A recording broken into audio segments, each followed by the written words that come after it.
Assalamualaikum warahmatullahi wabarakatuh. Innal hamdalillah nahmaduhu wa nasta'inuhu wa nastaghfiruh wa natubu ilayhi wa na'udzu billahi min shururi anfusina wa sayyiati a'malina. Man yahdihillahu fala mudilla lahu wa man yudlil fala hadiya lahu. Asyhadu an la ilaha illallah wahdahu la syarika lahu wa asyhadu anna Muhammadan 'abduhu wa rasuluh. Sallallahu alaihi wa ala alihi wa ashabihi wa man tabi'ahum bi ihsanin ila yaumiddin, amma ba'du. Allahumma 'allimna bima yanfa'una wanfa'na bima 'allamtana. Rabbi zidna 'ilma warzuqna fahma wa arinal haqqan haqqan warzuqna ittiba'ah wa arinal batilan batilan warzuqna ijtinabah wa adkhilna bi rahmatika fi 'ibadika as-salihin. Innaka waliyu dzalika wal qadiru alaih. Ikhwani fillah rahimakumullah, usikum wa nafsi bitaqwallah faqad fazal muttaqun. Para jamaah yang dimuliakan Allah Subhanahu wa taala, pada malam hari ini kita akan lanjutkan kajian kita membaca kitab Al-Lu'lu' wal Marjan yang merupakan kumpulan daripada sunnah-sunnah Rasulullah atau hadis-hadis Rasulullah sallallahu alaihi wasallam yang membicarakan banyak hal, dari masalah keimanan, masalah akidah, masalah taharah, masalah salat, masalah ibadah secara umum, masalah akhlak, muamalah. Ini penting sekali hadirin sekalian agar kehidupan kita ini ya semuanya berdasarkan dengan sunnah Nabi, petunjuk Nabi. Inilah tanda kita ini mencintai Nabi Muhammad sallallahu alaihi wasallam. Ya, tanda kita taat kepada apa yang diperintahkan oleh Rasulullah sallallahu alaihi wasallam. Kalau cinta hanya semata memujinya saja dalam arti membaca syair-syair memuji dia, maka ini belumlah cukup. Ya, tapi dalam sisi lain muamalahnya, ibadahnya tidak sesuai dengan petunjuk Nabi, percuma hadirin sekalian. Ya, bagaimana kita bisa selamat di dunia maupun di akhirat kalau kita tidak mengikuti petunjuk Nabi? Ya, taat kepada Nabi. Ya, orang yang taat kepada Nabi berarti taat kepada siapa? Allah. Ya, tidak boleh kita sembarangan dalam beramal, bermuamalah, beribadah, harus sesuai dengan petunjuk Nabi. Nah, ini perlu proses, perlu belajar seperti kita sekarang ini, dari mulai hal yang pokok, ya dasar akidah kita kemarin belajar itu, sampai kemudian masuki fiqh ibadah, ya dimulai dari taharah, bersuci. Hadirin sekalian, ini penting sekali. Allah Subhanahu wa taala pernah berfirman di dalam surah An-Nisa ayat 69, "Wa may yuti'illaha war rasula fa ulaika ma'al ladzina an'ama Allahu 'alaihim minan nabiyyin was-siddiqin wasyuhada'i was-salihin wa hasuna ulaika rafiqah." Barang siapa mentaati Allah dan Rasul.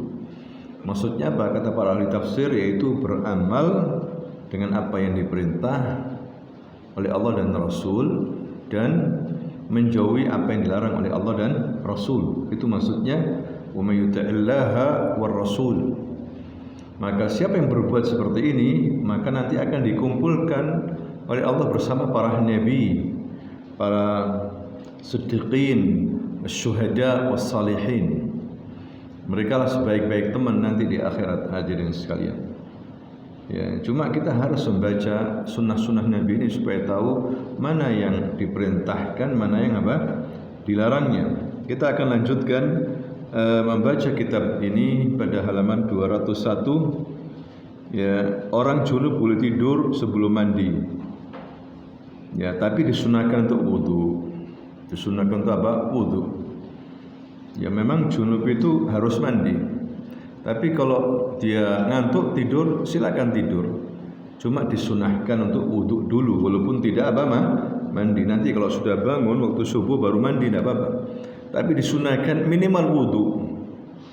Ya, supaya malaikat senang hadirin sekalian. Karena malaikat tidak suka dengan orang yang dalam keadaan junub kemudian tidur tanpa wudu sama sekali. Ya kalau mandi mungkin dingin atau apa, ya dia sedangkan posisi dalam keadaan badannya tidak sehat atau memang capek atau ngantuk, junub dia. Ya, maka minimal wudu lah seperti itu. Ini disunahkan oleh Nabi, hadis Aisyah radhiyallahu anha ummul mukminin, istri Nabi, qalat kana Nabi sallallahu alaihi wasallam idza arada an yanama wa huwa junub ghassala farjahu wa tawadda lis-salah. Akhrajahu al-Bukhari. Jadi kata Aisyah, Nabi itu apabila mau tidur dalam keadaan junub. Ya, junub ini bisa habis hubungan suami istri, masuk dalam kategori apa? Junub atau mimpi basah. Ya. Jadi Nabi itu sebelum tidur malam hari dalam keadaan junub, dia itu membersihkan, ya, membasuh kemaluannya, kemudian wudu dan salat. Hadirin sekalian, ini Aisyah yang berbicara. La haya'a fid din. Tidak boleh malu dalam membahas masalah agama. Aisyah menjelaskan ya tentang hal-hal yang berhubungan pergaulan suami istri di rumah. Jadi Nabi misalnya habis berhubungan sama istrinya, sebelum tidur dia membasuh kemaluannya kemudian berwudu. Ya. Hadis berikutnya, hadis Ibnu Umar radhiyallahu anhuma, anna Umar ibn al-Khattab sa'ala Rasulullah sallallahu alaihi wasallam ayarqudu ahaduna wa huwa junub? Qala na'am. Idza tawadda ahadukum falyarqud wa huwa junub. Ya, diriwayatkan dari Ibnu Umar, anaknya Umar bin Khattab, namanya Abdullah, seorang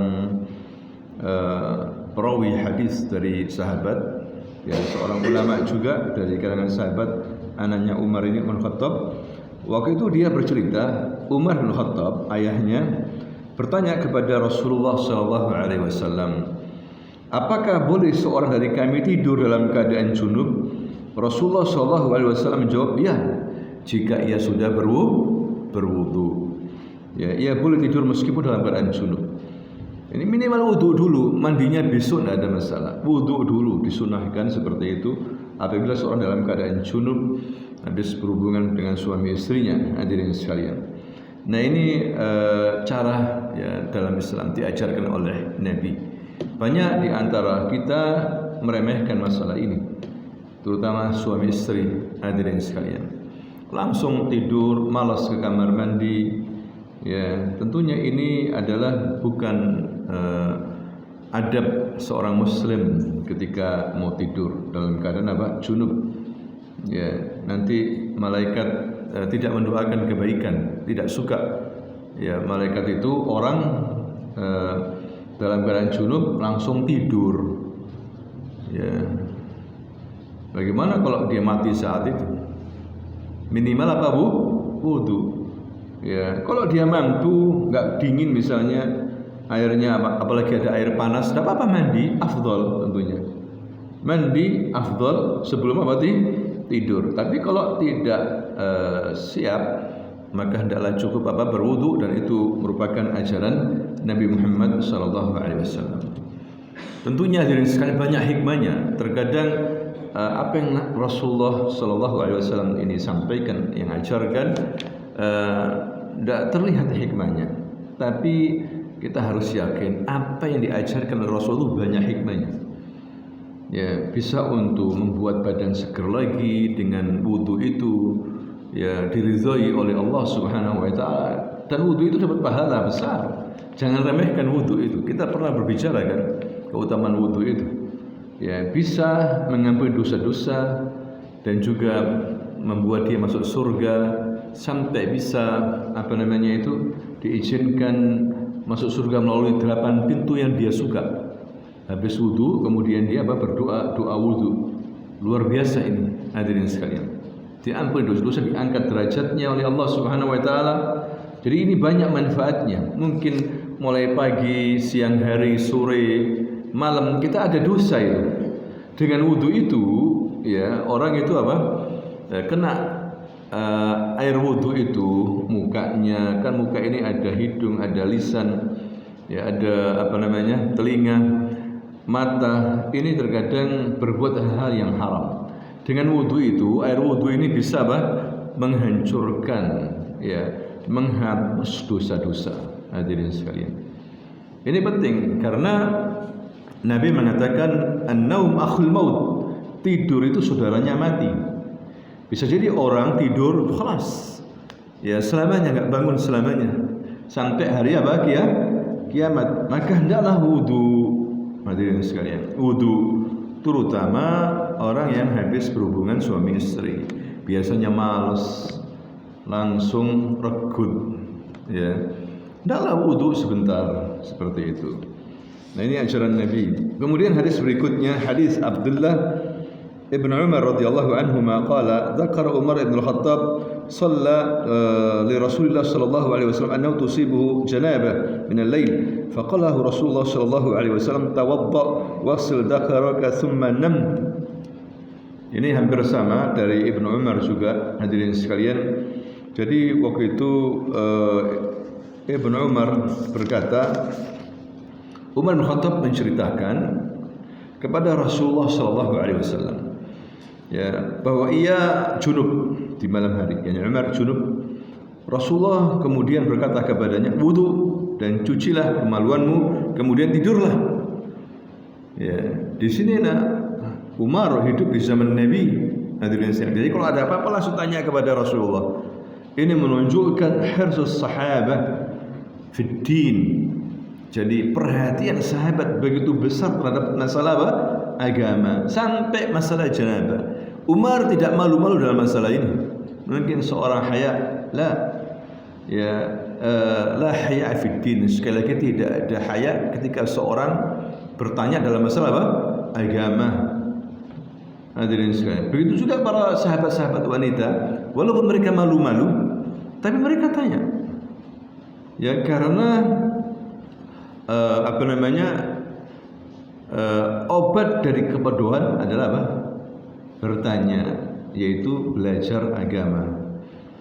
Jadi Umar bin Khattab mendapatkan penjelasan dari Rasulullah sallallahu alaihi wasallam. Apalagi masalah besar, hadirin sekalian.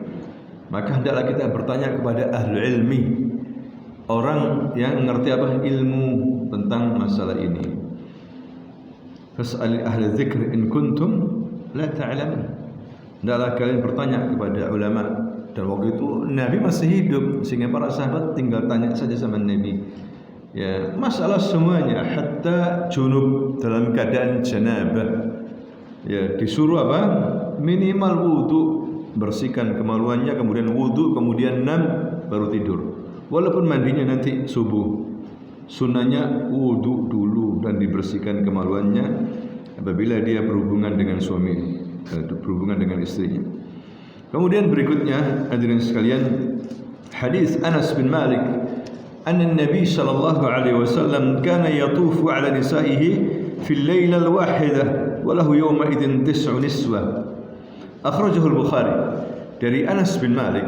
Anas bin Malik adalah seorang sahabat Nabi juga yang lama mengabdi kepada Nabi sebagai pembantu sejak usia 10 tahun.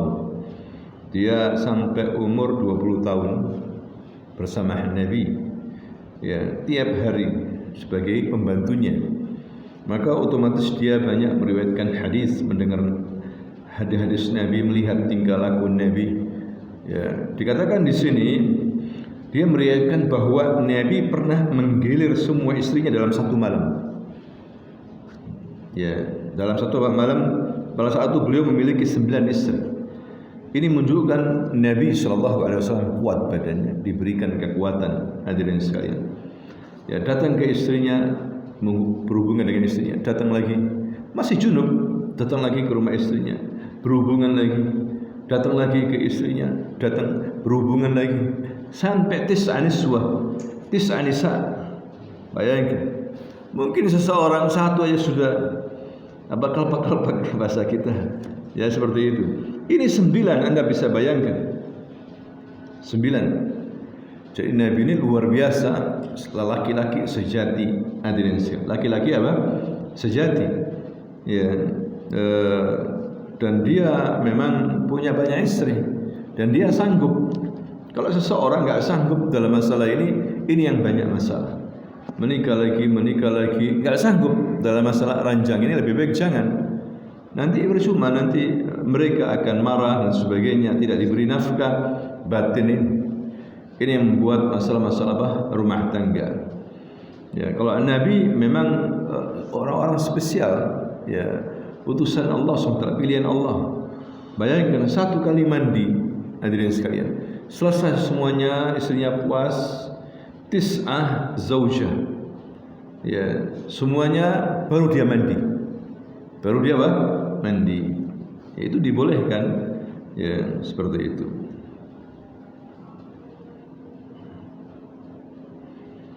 Ini hadis riwayat Bukhari, kuat hadirin sekalian. Dan di surga ada riwayat juga yang sahih bahwa nanti laki-laki diberikan kekuatan 100 laki-laki. Satu orang kekuatan apa? 100 laki-laki. Terutama dalam hal jima. Dalam hal apa? Jima, hadirin sekalian. Ya, itu di surga nanti. Nikmat luar biasa dari Allah Subhanahu wa taala. Kemudian berikutnya, perempuan wajib mandi karena keluar mani. Ya, kok bisa wanita keluar mani? Sebagaimana laki-laki mimpi basah bisa. Ya, sebagaimana laki-laki. Hadis Ummu Salamah qalat, "Ja'at Ummu Sulaim ila Rasulillah sallallahu alaihi wasallam, faqalat ya Rasulullah, inna Allah la yastahyi min al-haqq. Fa hal al-mar'ati min ghuslin idha ihtalamat?" فقال النبي صلى الله عليه وسلم إذا رأت الماء. فخطت أم سلمة تعني وجهها وقالت يا رسول الله وتحتلم المرأة؟ قالت نعم تربت يمينك فبما يشبهها ولدها. Dikatakan di sini Ummu Salamah, salah satu istri Nabi radhiyallahu anha, meriwayatkan Ummu Sulaim. Yani Ummu Sulaim ini Ummu Anas, ibunya siapa? Anas. Nama lainnya adalah Ummu Sulaim. Ya, datang menemui Rasulullah sallallahu alaihi wasallam dan berkata, "Wahai Rasulullah, sesungguhnya Allah tidak malu dalam perkara yang hak." Allah tidak malu dalam perkara yang benar. Ya. Perempuan ini, apakah perempuan wajib mandi jika ia bermimpi? Nabi mengatakan iya, jika melihat air. Mana air sih? Mani. Ya, mani, maka dia wajib mandi. Ya, al-ma' min al-ma', maksudnya mani ya dari air. Bagian daripada air, maksudnya begitu. Jika dia junub, maksudnya keluar mani, maka dia wajib juga mandi walaupun dia perempuan, kata Nabi. Ummu Salamah lalu menutup wajahnya. Yani mungkin malu menutup wajahnya, bertanya, "Wahai Rasul, apakah perempuan juga bermimpi?" Ya, beliau mengatakan, "Ya benar." Dari manakah asal kemiripan anaknya? Ya, nah, ini maksudnya hadirin sekalian. Jadi kalau perempuan mimpi, iya, sama dengan laki-laki. Dari manakah asal kemiripan anaknya? Maksudnya Nabi itu menyinggung karena anak itu bisa jadi mirip ibunya, bisa jadi mirip apa? Bapaknya, gara-gara maninya. Ya, menunjukkan bahwa perempuan mengeluarkan mani juga, hadirin sekalian, istilahnya mani. Walaupun dalam istilah biologi sel telur, sedangkan kalau laki-laki sperma gitu. Tapi dalam bahasa Arab satu mani, seperti itu. Ya, jadi kalau anak itu mirip ibunya, ya biasanya mani yang dominan dari ibu atau lebih dulu dari ibu. Ya, kalau anak itu mirip dengan ayahnya, berarti mani lebih dominan milik siapa? Ayahnya atau lebih dulu ayahnya. Maka anak itu mirip siapa? Ayahnya, hadirin sekalian. Itu kata Nabi sallallahu alaihi wasallam. Ya kalau ini anak mirip ibunya berarti ibunya lebih agresif biasanya. Ibunya lebih apa? Agresif ya.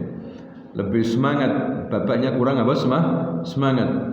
Ya, kalau ini mirip ayahnya berarti ayahnya lebih semangat, ibunya kurang apa? Semangat, biasanya seperti itu. Bisa dipahami ya di sini ya. Ya, gitulah penjelasan tentang Nabi tentang masalah ini dari Nabi Shallallahu Alaihi Wasallam. Bayangkan Nabi ini, hadirin sekalian, tidak sekolah kedokteran. Ya, dulu tidak ada fakultas kedokteran, tapi Nabi sudah memahami hal ini. Langsung diberikan wahyu oleh Allah Subhanahu wa Ta'ala.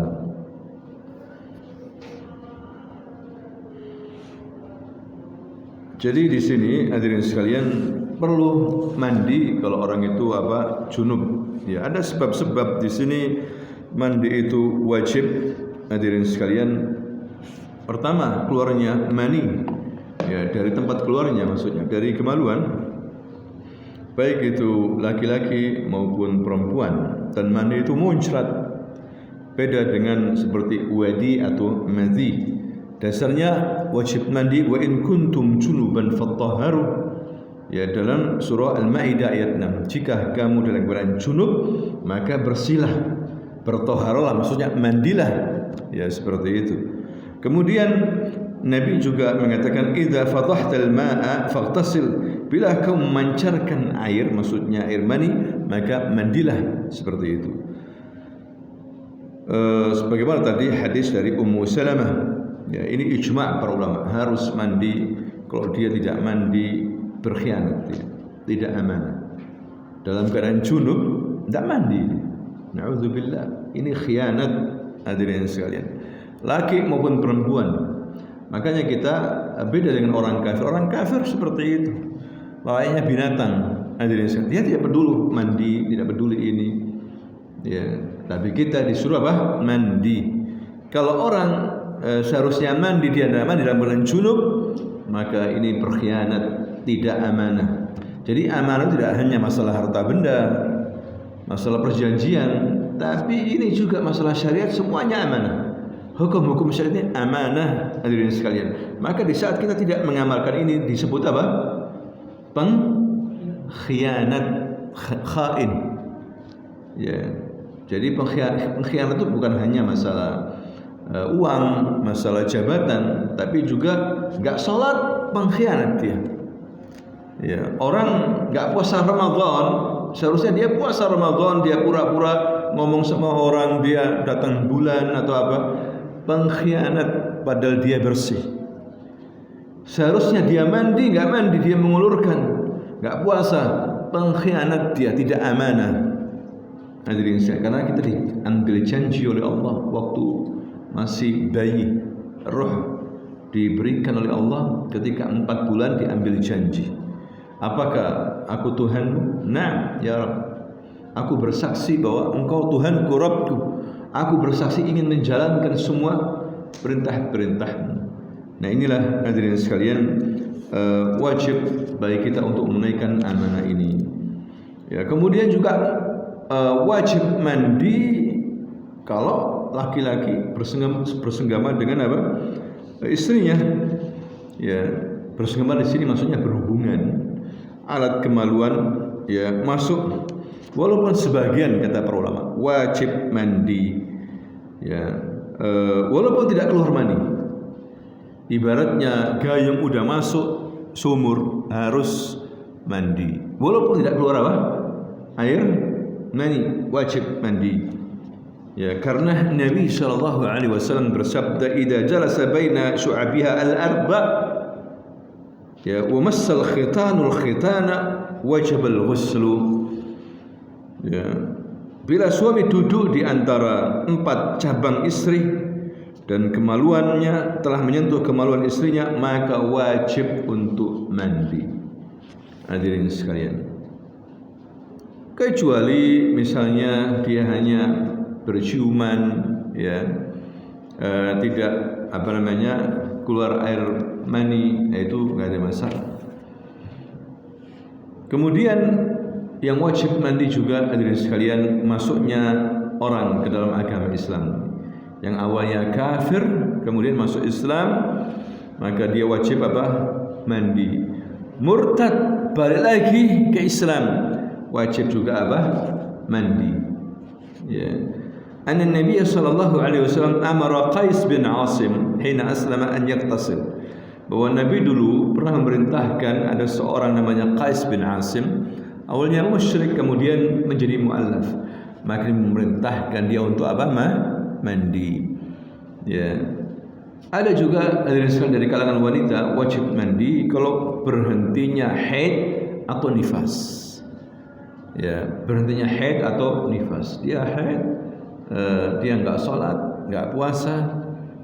Hadirin sekalian, maka setelah bersih mandi dulu baru kemudian salat dan puasa. Begitu juga orang nifas habis melahirkan, ya kalau sudah bersih maka wajib bagi dia untuk mandi. Ya, kita sudah jelaskan kemarin, kalau misalnya seorang wanita bersihnya sebelum subuh, mandi sebelum subuh, maka dia wajib salat maghrib dan apa? Isya. Ya, ini banyak yang orang malas. Ya, wanita malas, subuh aja cukup subuh.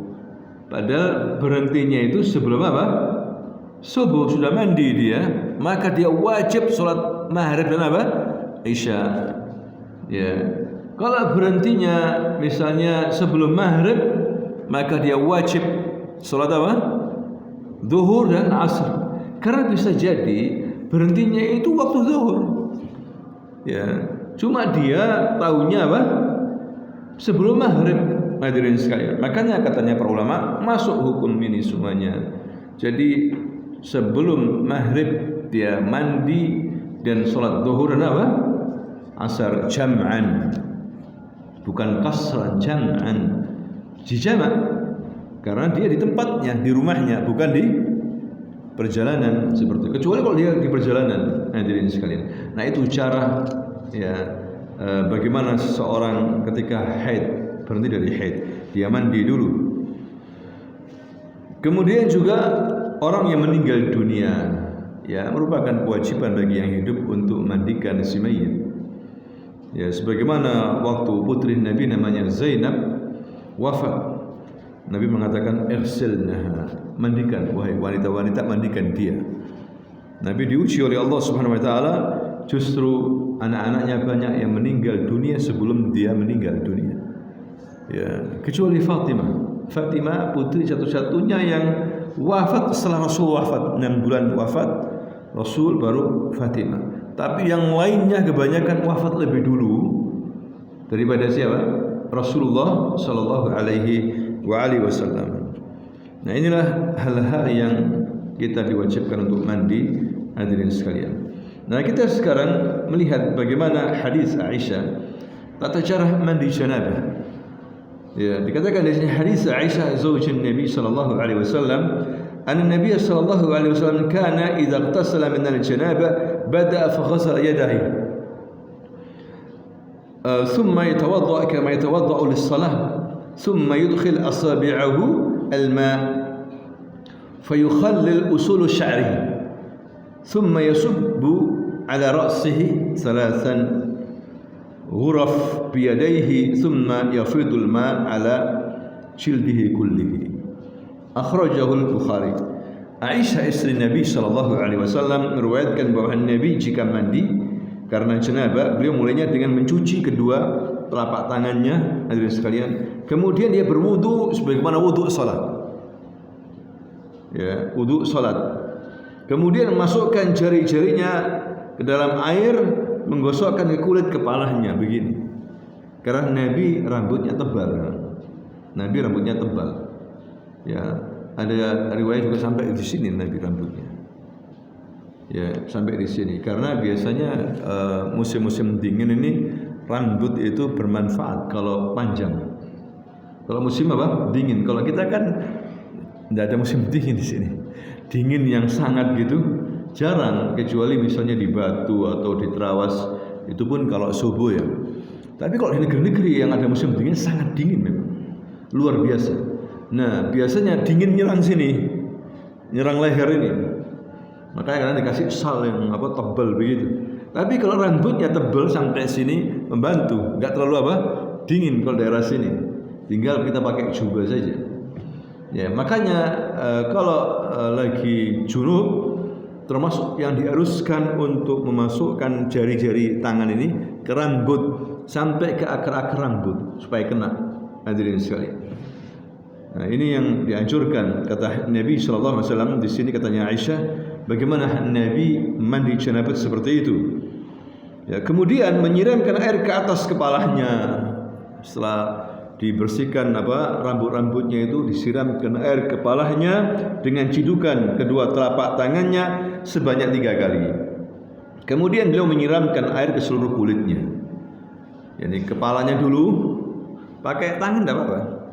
Habis jari-jari kita ke rambut kita begini, ya, baru kemudian pakai air dengan tangan 3 kali, gitu. Baru setelah itu semuanya. Paham ya? Jadi dalam hadis yang lain Nabi Shallallahu Alaihi Wasallam membasuh kedua tangannya, kemudian zakarnya, kemaluannya.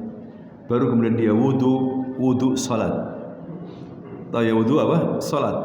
Kemudian jari-jarinya masukkan ke rambut-rambutnya ini. Dikasih air, dimasukkan ke rambut-rambutnya. Kemudian dia memakai kedua tangannya 3 kali. Gini 3 kali. Baru kemudian mandi semuanya. Itu cara mandi dari hadis Aisyah. Tentunya Aisyah lebih tahu. Ya, karena Aisyah istri Nabi. Tidak ada batasan antara istri dan suami, hadirin sekalian. Terkadang Nabi mandi bersama-sama Aisyah. Ya, seperti itu. Jadi Aisyah tahu betul bagaimana cara mandi janabah. Beginilah. Terkadang orang nggak perlu langsung biar saja. Ya, ikutilah cara Nabi, maka ini dapat pahala, hadirin sekalian. Kemudian berikutnya hadis Maimunah qalat sababtu lin nabi sallallahu alaihi wasallam ghuslan fa abragha bi yaminihi ala yasarihi fa ghasalahuma thumma ghasala farjahu thumma qala bi yadil ardh famasaha bit turab thumma ghasalaha thumma tamadmada wastanshaqa thumma ghasala wajhahu wa afada ala ra'sihi thumma tanahha fa ghasala qadamayhi ثم أتي بمنديل فلم ينقض بها أخرجه البخاري. Maimunah radhiyallahu anha, istri Nabi juga, hadirin sekalian, aku menuangkan air waktu itu untuk mandi Nabi. Lalu dengan tangan kanannya beliau menuangkan air pada tangan kirinya, maksudnya membasuh gitu ya. Lalu membasuhnya keduanya, kemudian mencuci kemaluannya. Ya, lalu menyentuh tangannya ke bumi dan mengusap dengan tanah. Ya, lalu mencucinya dengan air. Ya, mungkin dulu kamar mandinya bukan seperti sekarang, masih tanah. Ya, kemudian ada ember begitu. Jadi Nabi setelah membersihkan kemaluannya, dia membasuh tanah seperti itu. Kemudian membersihkannya lagi, mencucinya dengan air. Ya, kemudian berkumur-kumur dan masukkan air ke hidung dan mengeluarkannya, kemudian membasuh muka dan menyiram ke air ke atas kepala. Kemudian beliau bergeser untuk mencuci kedua telapak kakinya. Setelah itu beliau diberi handuk, tapi beliau tidak mengeringkan badannya dengan handuk tersebut. Ya, jadi ini dalil kakinya diakhirkan. Nabi menunjukkan kakinya diakhirkan. Jadi kita wudu biasa, setelah membersihkan kemaluan dan sebagainya, kita wudu biasa, cuma kakinya diakhirkan. Kakinya diakhirkan. Baru setelah mandi semuanya, baru disiram kakinya sebagaimana hadis Maimunah. Dan Nabi ketika dikasih handuk tidak mau. Ya, dikasih handuk tidak mau. Ada juga yang mengatakan para ulama karena dibiarkan agar air wudu ini jatuh, begitu juga jatuh kita kesalahan-kesalahan kita. Kesalahan-kesalahan kita, dosa kita jatuh bersama air wudu yang jatuh, biarkan gitu. Walaupun boleh mengusap dengan handuk, tapi kalau dia tidak mengusap tidak ada masalah. Sebagaimana Nabi menolak dikasih Maimunah handuk, ditolak sama Nabi. Ini juga kadang-kadang perlu kita praktekkan hadirin sekalian. Habis wudu tidak pakai apa? Anduk, ya. Dan juga Nabi mandi ini sangat hemat air. Jangan sampai kita boros air. Mentang-mentang di Indonesia air masya Allah melimpah ruah, tapi kita nggak tahu suatu hari bisa kekeringan. Na'udzubillah min dzalik. Makanya jangan boros apa? Air.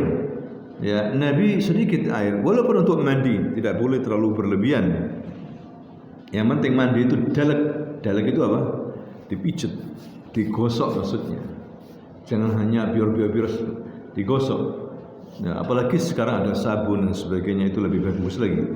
Nah, itulah hadirin sekalian tata cara mandi yang diajarkan oleh Rasulullah SAW.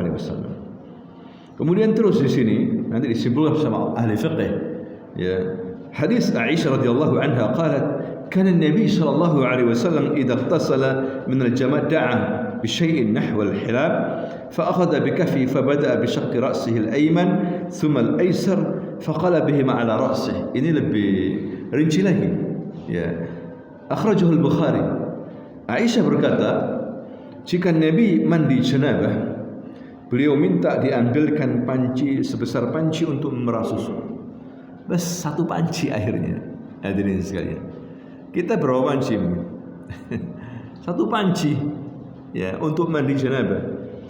Kata Aisyah, beliau lalu mengambil air dengan telapak tangannya dan mengguyurkannya. Dimulai dari sisi sebelah kanan, lalu sebelah kiri, kemudian dia menuangkan dengan keduanya pada bagian tengah kepala. Jadi kalau sudah selesai wudu, ya kan, sudah selesai wudu, Nabi mulai dari sebelah kanan dulu, ya, baru kemudian sebelah apa? Kiri, baru kemudian apa? Tengah. Nah, ini cara mandi Nabi, mandi apa? Janabah. Kalau kita kan nggak peduli, langsung atau pakai pancuran susah juga. Ya, kalau pakai pancuran tidak apa-apa, untuk mengikuti Nabi begini aja. Saya dulu begini, air begini, kemudian baru apa? Tengah. Ini menunjukkan Nabi sangat peduli untuk memulai sesuatu yang baik minal yamin, dari apa? Kanan. Hatta nyisir kanan dulu, baru kiri, baru semuanya. Ya. Ini perlu kita tiru sunnah Nabi, hadirin sekalian. Ini saja kita dapat pahala kita. Ikuti sunnah Nabi dapat pahala. Ya, ini tanda cinta kita kepada Nabi Muhammad sallallahu alaihi wasallam.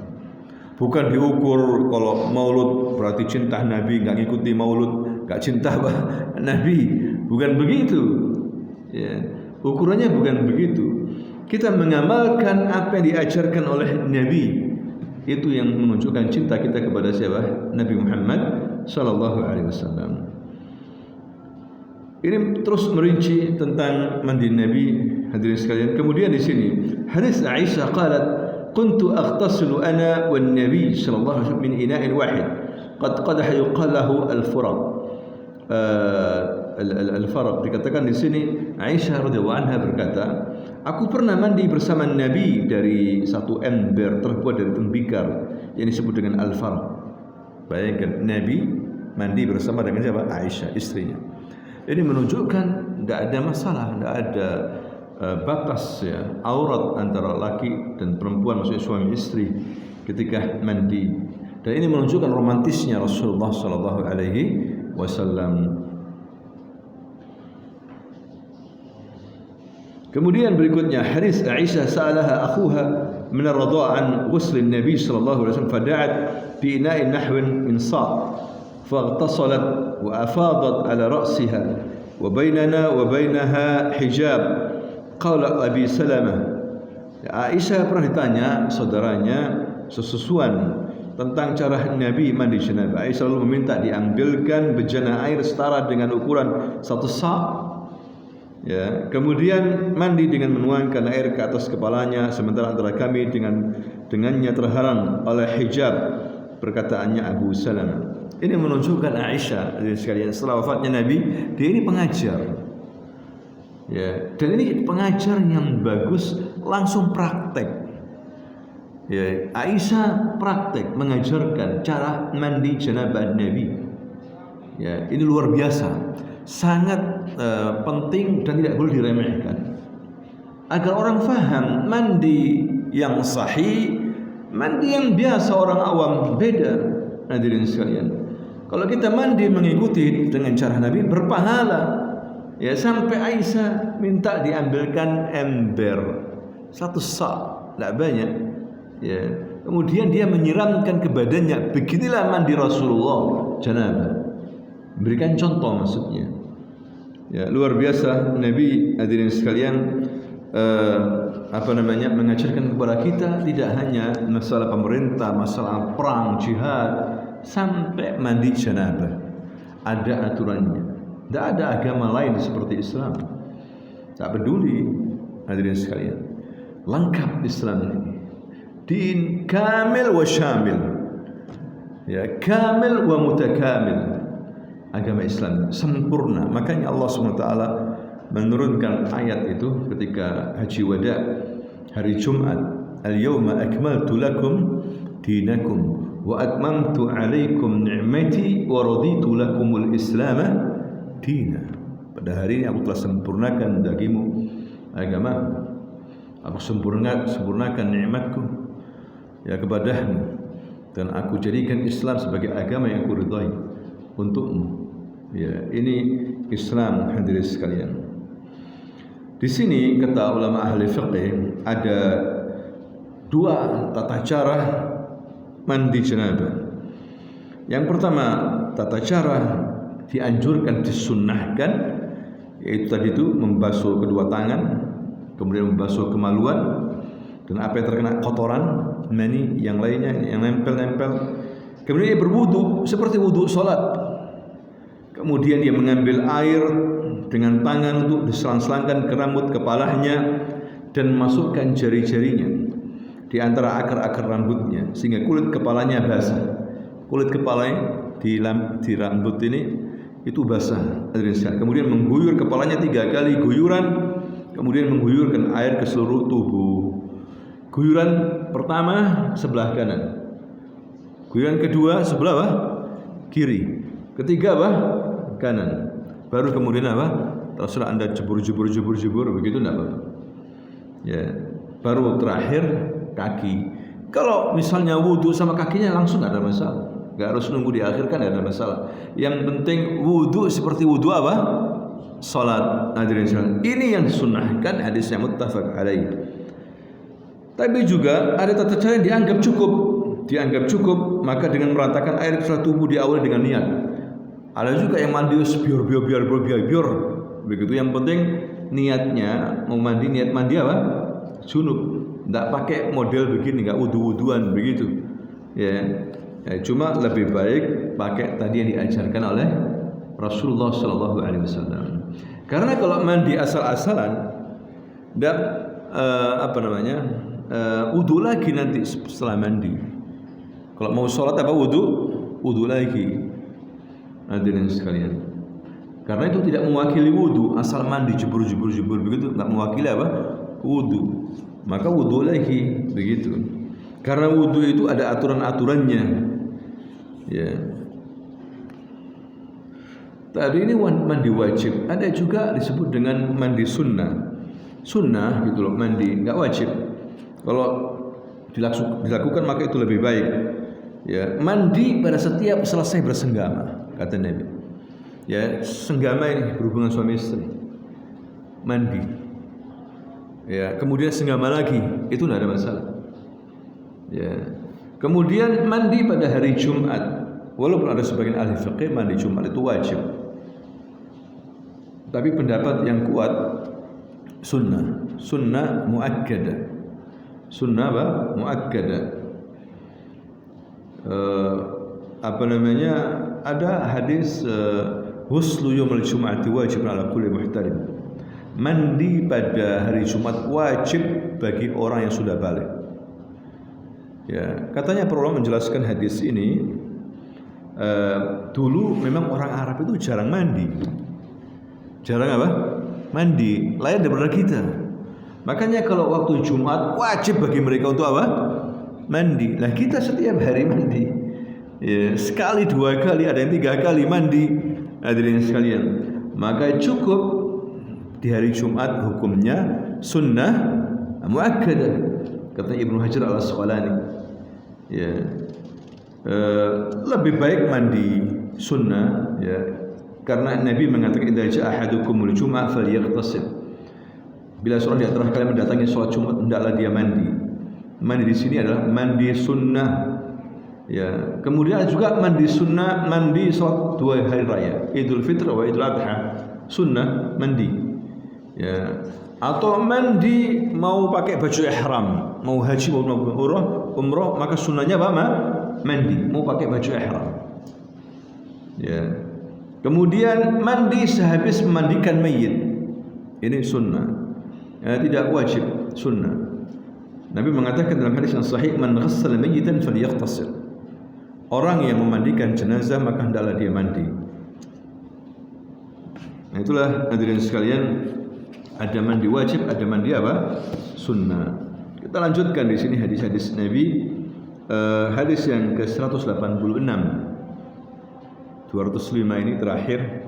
Hadis Anas, qala kana Nabi sallallahu alaihi wasallam yaghsil aw kana yaghtasil bis-sa' ila 5 amdad wa yatawadda bil mud. Jadi Nabi, kata Anas, membasuh atau mandi dengan 1 sa'. 1 sa' itu berapa liter? Bisa 3 liter ya kan? Tidak banyak, hadirin sekalian. Kemudian kalau wudu itu 1 mud. 1 mud itu 1 cebok begitu. Wudu ini. Jadi tidak boleh boros, hadirin sekalian. Masalahnya kita ini pakai ini apa? Keran ini. Banyak sekali sebetulnya penggunaan air itu. Tapi alhamdulillah negeri kita ini banyak apa? Air. Ini wajib kita syukuri, tapi tidak boleh terlalu boros masalah air, hadirin sekalian. Nah, inilah keterangan tentang mandi wajib menurut Nabi Muhammad sallallahu alaihi wasallam dalam hadis-hadisnya. Kita akan lanjutkan pada pertemuan berikutnya insyaallah. Subhanakallahumma wa bihamdika asyhadu an la ilaha illa anta astaghfiruka wa atubu ilaik. Assalamualaikum warahmatullahi wabarakatuh.